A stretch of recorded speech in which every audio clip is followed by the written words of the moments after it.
আজকে রান্নায় নিয়েছি এখানে 4 টুকরো রুই মাছ নিয়েছি, আর এখানে আলু নিয়েছি, আর আছে পেঁয়াজ কুচি আর আদা রসুন বাটা। এই লাগবে আজকে রান্নায়। প্রথমে মাছে লবণ দিয়ে দিচ্ছি পরিমাণ মতো।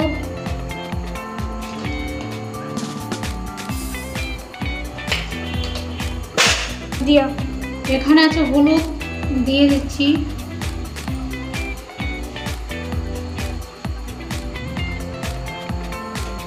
এবার হাত দিয়ে মাখিয়ে নেব মাছটা।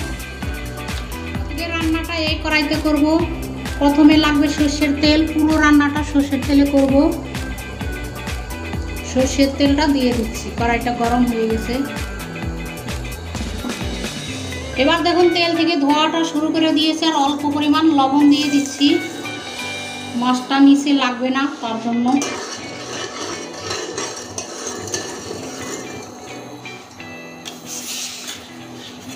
এখানে আছে লবণ হলুদ মাখানো রুই মাছ। এবার রুই মাছটা তেলে ছেড়ে দিচ্ছি।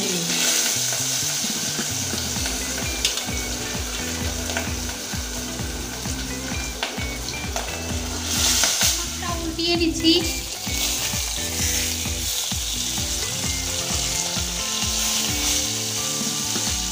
দেখুন কত সুন্দরভাবে উল্টিয়ে নিয়েছি। এবার দেখুন রুই মাছটা লাল করে ভেজে নিয়েছি। দেখুন কতটা লাল করে ভেজেছি। এবার নামিয়ে নিব।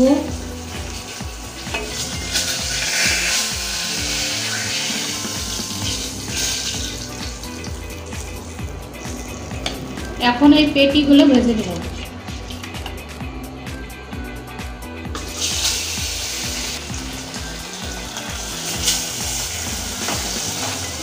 আলু কেটে রাখা, এই তেলে আলুটা ভেজে নেব।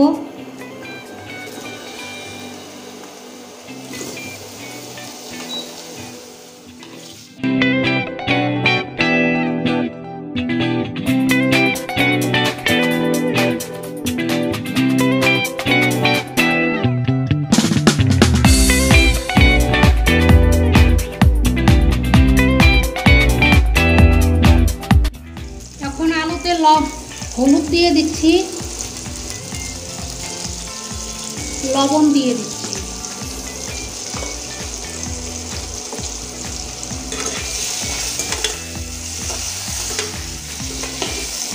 আলুটা লাল করে ভেজে নেব। এবার দেখুন আলুটা লাল করে ভেজে নিয়েছি। দেখুন এবার উঠিয়ে নিচ্ছি।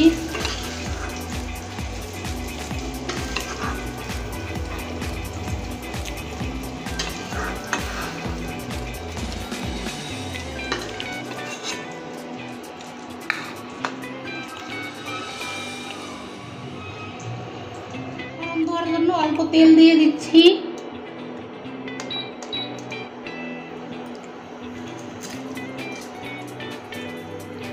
এখানে আছে তেজপাতা দিয়ে দিচ্ছি ফোড়নে, আর 2টো শুকনো লঙ্কা আর জিরে ফোড়ন দিয়ে দিচ্ছি। ফোড়নটা লাল করে ভেজে নেব। ফোড়নটা দেখুন লাল করে ভেজে নিয়েছি, আর এখানে আছে কুচানো পেঁয়াজটা দিয়ে দিচ্ছি। দেখুন তেলে পেঁয়াজটা পড়ে গিয়েছে। এবার অল্প পরিমাণ লবণ দিয়ে দিচ্ছি। সব কিছুতে লবণ দেওয়া আছে। ভেজে নিয়েছি, আর এখানে আছে আদা রসুন বাটা দিয়ে দিচ্ছি।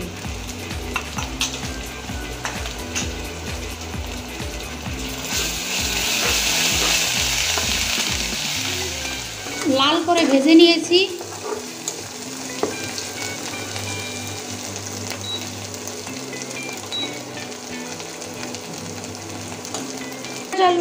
এখানে আছে ভেজে রাখা আলু। এই আলুটা এখন দিয়ে দেব। আলুটা এখন আদা রসুন পেঁয়াজের সঙ্গে একটু কষিয়ে নেব, তারপরে হলুদ দিয়ে দেব। দেখুন কষিয়ে নিয়েছি।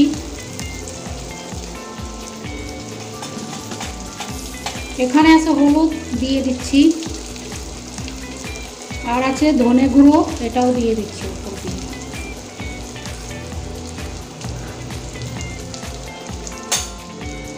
আর এখানে আছে জিরে, ধনে, গরম মশলা একসঙ্গে, লঙ্কা একসঙ্গে পিষে নিয়েছি। এই মশলাটা দিয়ে দেব এখন।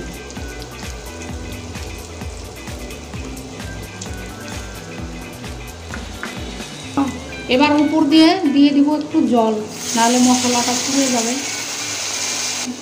এবার নেড়ে নেব।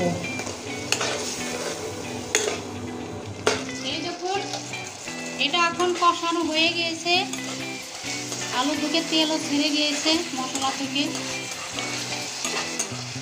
এটা কষানো হয়ে গিয়েছে। এবার এখানে আছে জল, জলটা দিয়ে দিচ্ছি ঝোল করার জন্য।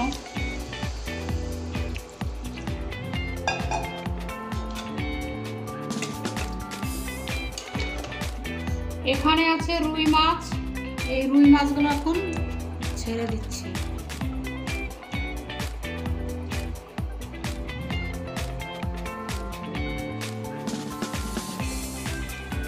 এবার ঝোলে রুই মাছ পড়ে গিয়েছে।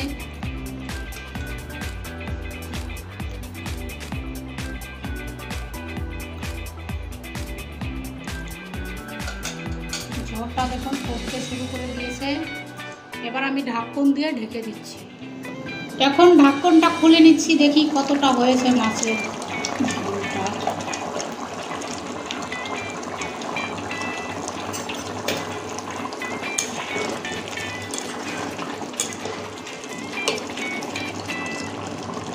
এখন আলুটা পুরো গলে গিয়েছে।